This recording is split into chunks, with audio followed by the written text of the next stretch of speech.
अस्सलाम वालेकुम। A1 TV के न्यूज स्टूडियो से मैं हूं मुक़द्दस नूर और मैं हूं अदनान सजाद। शामिल करेंगे न्यूज हेडलाइंस। ईरान अमेरिका मुज़ाकरात बर्गनस्टॉक में बातचीत का पहला दौर मुकम्मल। 60 रोज में हतमी मुआहदे तक पहुंचने के लिए रोड मैप पर इत्तफाक। तकनीकी मुज़ाकरात फौरी शुरू किए जाएंगे। जौहरी अमूर, पाबंदियों और तनाज़ा के हल के लिए वर्किंग ग्रुप तश्कील देने का फैसला।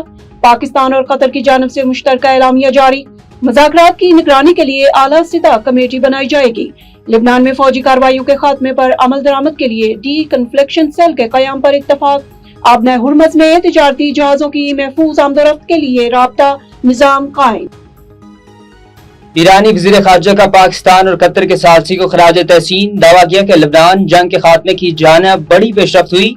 नाकाबंदी खत्म, तेल और पेट्रोकेमिकल बरामद में नरमी। बाज़ मंजमद असासे बहाल कर दिए गए। ईरान के तामीर नो और तरक्याती मनसूबा भी ज़र गौर।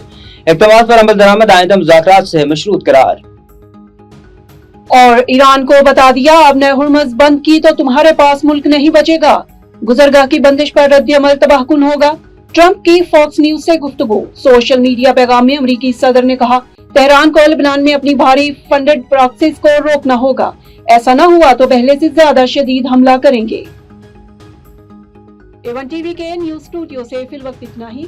मज़ीद खबरों और अपडेट्स के लिए देखते रहिए A1 टीवी। A1 टीवी, सब पे नजर, अंदर की खबर।